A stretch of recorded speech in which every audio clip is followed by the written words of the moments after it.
আরেকটা প্রশ্ন, যে যে প্রশাসন এবং পুলিশের কর্মকাণ্ড অথবা তাদের তৎপরতা দেখে আপনার কাছে কি মনে হয় যে তারা নতুন আর একটা রিয়ালিটির জন্য অপেক্ষা করছে বা নতুন কোনো পরিস্থিতির জন্য অপেক্ষা করছে ওটা বলা কঠিন, তবে ওদের কর্ম তৎপরতা আমরা যখন মাঠেও যাচ্ছি, মফস্বল শহরেও যাচ্ছি, মনে হয় কিছু নড়ে চড়ে না, যা চলছে একটা ব্যাপার, যেমন আদালতে তেমন অন্যান্য সকল ক্ষেত্রে আমরা এতদিন বলেছি ইমপিউনিটি হয়েছে বিচার ব্যবস্থার, এখনো কি সেটার খুব বদলে গেছে? এবং সাধারণ মানুষ বলছে মজা করে যে তারা শক্ত কিন্তু তুলার মতো। সাধারণ মানুষের কাছে কেউ যাচ্ছে না, যে সিদ্ধান্ত নেয় তারা ওদের সাথে কথাই বলছে না। এইখানে আমাদের কাজটা বাড়াতেই হবে, ওখানে যেতেই হবে, এইখানে এছাড়া কোনো উপায় নেই। এর কোনো বিকল্প, পাঁচটা জিনিস করলে আমরা আপাতত খুশি হবো, সব লাগবে না, ফাইন, পাঁচটা কি তিনটা, আপনি বলছেন পাঁচটা তিনটা পয়েন্ট নিয়ে আসি, সেই তিনটা পয়েন্ট বা যেগুলো প্রয়োজন সেগুলো বাস্তবায়নের পরিবেশ তৈরি করা, সেইগুলোতে আমি কাজ করি। ভাবে যে অসংখ্য ধন্যবাদ। আরো আলোচনা শুনবো। সারা দেশে যে আন্দোলন করতে পেরেছে, এখন এসে যেরকম এই আন্দোলনে কার কতটুকু অংশ, কে কতটুকু ভূমিকা রেখেছে, এর যখন ভাগাভাগি নিয়ে প্রসঙ্গ হচ্ছে তখনই তরুণরাও নানাভাবে বিভক্ত হয়ে গেল। যেটি শিফা হাফিজা বললেন তার সূত্র ধরে বলি, তরুণরা যদি এক থাকতো সেই গণঅভ্যুত্থানের চেতনার প্রতি, এবং কেউ কোনো ধরনের এই অন্যায়, অপরাধ, অনিয়ম, দুর্নীতি, চাঁদাবাজি সহ কোনো ধরনের অপরাধ করতে পারবে না, তখন হয়তো এটি আরও অনেক বেশি নাগরিককে ভালো রাখতে পারত। তরুণরা বিভক্ত হয়ে গেল কেন? এখানেও কি ক্ষমতা? আচ্ছা, এই বিষয়টা আমি একটু এভাবে ব্যাখ্যা করতে চাই। সেটা হচ্ছে তরুণদের মধ্যে বিভক্তি না, আসলে আমরা যে অভ্যুত্থানের সময় যেটা দেখেছি সেটা হচ্ছে বিভিন্ন মত, বিভিন্ন পথের লোক একসাথে হয়েছে, এবং এটা একটা ছাত্র জনতার অভ্যুত্থান আমরা বলছি। এখানে যেমন ছাত্রদের স্বতঃস্ফূর্ত অংশগ্রহণ ছিল এবং সকল মতের মানুষের অংশগ্রহণ ছিল। সুতরাং এই জায়গা থেকে এখন অভ্যুত্থান পরবর্তী একটা সময়, এবার সবাই সবার ওই এক আমব্রেলা থেকে বের হয়ে সবাই সবার নিজের মতাদর্শ হয়তো প্রকাশ করছে। এবং এখানে বিভক্তির থেকে আমার কাছে মনে হয় বিভক্তির চেয়ে এটা যদি একটা স্বাস্থ্যকর, আমি বলবো, প্রতিযোগিতা। এবং এই তরুণরা, আমি যদি তরুণদের কথা বলি, তরুণদের এই ওদের স্ট্রাগলটা কিন্তু এই গত 15 বছরে একই রকম। আমি যদি বলি সেটা যে কোনো ছাত্র, মানে আমি যদি বিএনপির ছাত্র সংগঠন, ছাত্র দলের কথা বলি, আমি যদি শিবিরের কথা বলি, এবং আমি যদি যারা আমরা ক্যাম্পাসে, ঢাকা বিশ্ববিদ্যালয় ক্যাম্পাসে, পাবলিক বিশ্ববিদ্যালয় বা প্রাইভেট বিশ্ববিদ্যালয়, যারাই আসলে এই গত 15 বছর আমরা ঠিক কথাটা বলতে চেয়েছি, আমাদের বলতে দেওয়া হয়নি। সুতরাং এই জায়গায় আমাদের একটা জেনারেশনাল ফাইট আছে। আমাদের তরুণদের মধ্যে মোটা দাগে কোনো ধরনের বিভক্তি নেই। যেই বাংলাদেশটা আমরা ভবিষ্যতে দেখতে চাই, যেই বাংলাদেশে বিভক্তি নেই আপনি সেটা বলছেন, কিন্তু আসলে আমরা বাস্তবতা কি দেখছি? দল গঠন নিয়ে তো আমরা কয়েক ভাগে বিভাজনের প্রসঙ্গ দেখছি, প্রেস কনফারেন্স পর্যন্ত করছে, গণমাধ্যমে সেটি লাল কালি, নীল কালিতে, বিভিন্ন কালিতে শিরোনাম পর্যন্ত হচ্ছে। না, এখন বিষয়টা হচ্ছে যে আমি যেটা বললাম যে দল গঠনের ক্ষেত্রে ইন্টারনাল অনেক প্রতিযোগিতা থাকতে পারে, সেটা গণতান্ত্রিক পদ্ধতিতেই হচ্ছে। সুতরাং সেখানে মত প্রকাশের অধিকার প্রত্যেকেরই আছে। এখন সেটা কিভাবে করছে সেটা পদ্ধতিগত বিষয় নিয়ে আসলে আপনি মনে করছেন বিভাজনটা এখনো স্বাস্থ্যসম্মত আছে? অবশ্যই স্বাস্থ্যসম্মত আছে, এবং তরুণদের যে বাংলাদেশ আমরা আমাদের দৃষ্টিকল্পে আছে সেটা কিন্তু আমাদের আসলে কোনো বিভক্তি নেই সেটার মধ্যে। এবং যে বাংলাদেশপন্থী রাজনীতির কথা আমরা বারবার বলছি, যে মধ্যমপন্থী রাজনীতির কথা বলছি, সেখানে আসলে কারো দ্বিমত নেই। তবে এই তরুণরাই কিন্তু সেই রাজনীতি আর চায় না যেটা হচ্ছে চাঁদাবাজি রাজনীতি, যেখানে হচ্ছে কোনো রাজনৈতিক দলের একজন খুবই দায়িত্বশীল লোক বলবে যে একটু কৌশলে চাঁদাবাজি করো। এরাই আসলে চায় না যে কোনো লিয়াজোর রাজনীতি হতে, যে যারা পুলিশের কাছ থেকে বা অন্য কোনো দলের সংগঠনের কাছে টাকা পয়সা দিয়ে জামিন নিয়ে নিবে, সেই রাজনীতি এই তরুণরাই চায় না। এই তরুণরাই চায়, দেখেন এখানে সংবিধান নিয়ে একটা কথা এসছে, আমি একটু বলতে চাই। সেটা হচ্ছে বাংলাদেশ স্বাধীন হয়েছে দেশ হিসেবে, তবে বাংলাদেশ কিন্তু রাষ্ট্র হিসেবে কখনোই অবতীর্ণ হতে পারেনি, কারণ বাংলাদেশের নাগরিকরা তার অধিকার কখনো প্রয়োগই করতে পারেনি। অধিকার যে তাদের আছে এটা তাদের ফিলই করানো হয়নি। গত 53 বছর বাংলাদেশের মানুষের কাছ থেকে অধিকার ফিরিয়ে নেওয়া হয়েছে, কিন্তু এই অধিকার যে তাদের, এটা যে তাদের একটা বুঝতে হবে, সেই আন্ডারস্ট্যান্ডিংয়ে এই রাষ্ট্র তাদের দিতে পারেনি। সুতরাং এই জায়গায় তখন তো সংবিধান ছিল, সংবিধানহীনতা তো ছিল না, সংবিধান শূন্যতাও ছিল না, বাংলাদেশে সবসময় সংবিধান ছিল। সুতরাং সংবিধান, আমরা বলছি যে গণপরিষদের মাধ্যমে এই সংবিধান আসলে পুনর্লিখন হতে হবে বা সংস্কার হতে হবে, হওয়ার পরে সেটাই হচ্ছে, সেইটার কারণে আমরা বলছি সেই অধিকারটা জনগণের অধিকার এবং জনগণের প্রতিফলন, আশা-আকাঙ্ক্ষা, মানুষের প্রত্যাশার প্রতিফলিত সংবিধানের কথা আপনি বলছেন।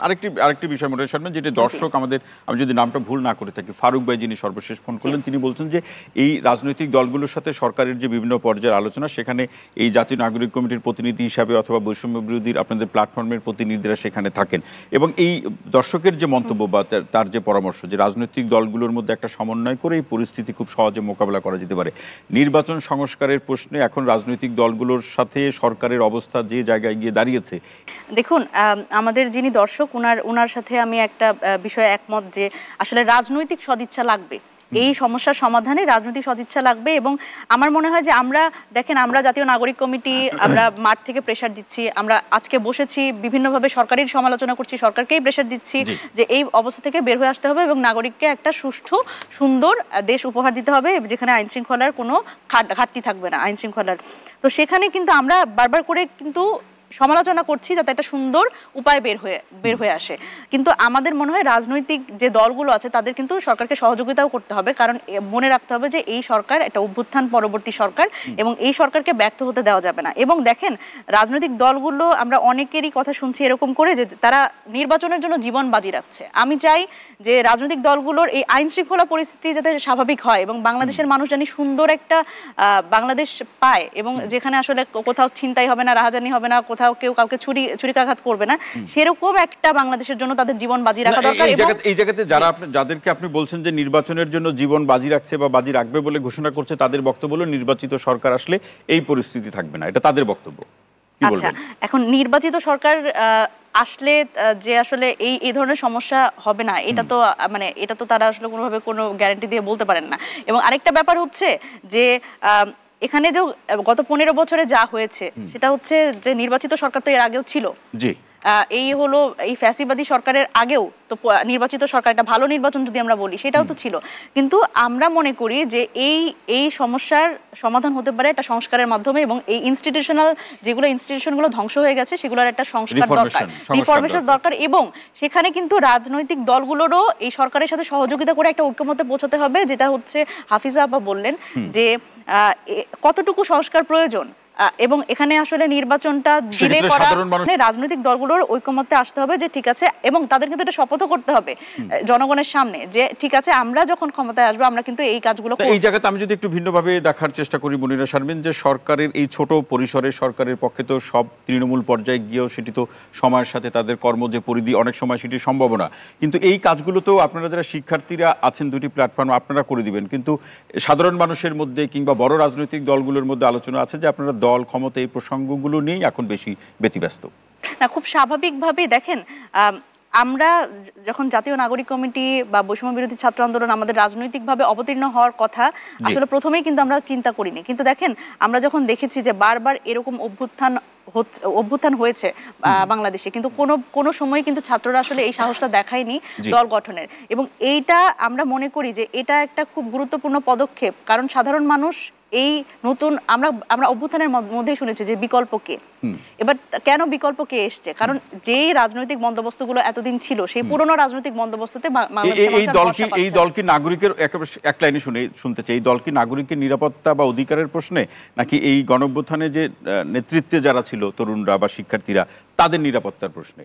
অবশ্যই এই অভ্যুত্থানটাই হয়েছিল সাধারণ মানুষের অধিকারের প্রশ্নে। এতগুলো মানুষ রাস্তায় নেমে এসছে শুধুমাত্র তো আসলে অন্য কোনো কারণ না, নিজেদের অধিকারের প্রশ্নেই সবাই নেমে এসেছে। এবং এই দল, জি অবশ্যই এই নতুন যে রাজনৈতিক দলের কথা বলছি এটাও মানে মানুষের অধিকারের প্রশ্নেই তারা সমুন্নত থাকবে, শক্তিশালী থাকবে, সোচ্চার থাকবে। মনে হয় অসংখ্য ধন্যবাদ। হারুন রশিদ ভাই, আসতে চাই আমরা তো কেন এই পরিস্থিতি এরকম হলো, কি কাদের কারণে হলো, কারা সম্পৃক্ত, সেই বাস্তবতাগুলো বা ক্ষমা করবেন প্রেক্ষাপটগুলো আমরা আলোচনা করছি। এর সাথে একটা বিপরীত বলি অথবা একই সাথে চলা যদি আর একটা ন্যারেটিভের দিকে যদি লক্ষ্য রাখি, যেটা আমাদের অধ্যাপক ডক্টর রেজওয়ানা করিম স্নিগ্ধা আপা বলছেন, যেটি স্থানীয় সরকার নির্বাচন বলুন, জাতীয় নির্বাচন বলুন, এই যে কোনো নির্বাচনে একটা তো কন্ডাক্ট করা একটা আইন শৃঙ্খলা পরিস্থিতি এর সাথে জড়িত। এই পরিস্থিতি, সেই নির্বাচন পরিচালনা করা, এখান থেকে এইটি কতদিন কত সময়ের মধ্যে সম্ভব, কতদিন অপেক্ষা করতে হবে, আইন শৃঙ্খলা পরিস্থিতি এরকম, এই ঘটনাগুলো কোনো ন্যারেটোলজি বা ন্যারেটিভ তৈরি করবে কিনা, এই আলোচনাটাও কিন্তু যারা একটু ডুব দিয়ে ভাবতে চান তাদের মধ্যে আছে। আপনি কিভাবে দেখেন? আপনি খুব ইন্টারেস্টিং একটা কোশ্চেন তুলছেন। সেটা হচ্ছে যে আপনি দেখেন যে এই সরকার স্থানীয় সরকার নির্বাচন আগে করতে চায়, খুব ইন্টারেস্টিং না? জি। তো নির্বাচন কোনটা আগে হবে পরে হবে এটা তো স্টেক হোল্ডারদের সাথে আলোচনা করে সরকার সিদ্ধান্ত নেবে। তাহলে সরকারকে স্থানীয় সরকার নির্বাচন নিয়ে সন্দেহের চোখে কেন দেখে? আপনি খেয়াল করেন, সন্দেহের চোখে দেখে এই কারণে, কারণ সরকার বোধহয় কারোর পারপাস সার্ভ করছে। এই সরকারের প্রধান সমস্যা কি জানেন তো? এই সরকারকে কেউ সন্দেহ করতো না। মুনিরা যেভাবে চায় সেই রকম সব রাজনৈতিক দল এই সরকারকে সর্বতোভাবে সমর্থন করত, যদি সরকার তার রোড ম্যাপটা দিত যে আমি এই মাসে এই জিনিসগুলো করব, আমি এই সংস্কার করব, আমি এত সালের এত তারিখে নির্বাচন দেবো, এই আমার রোড ম্যাপ।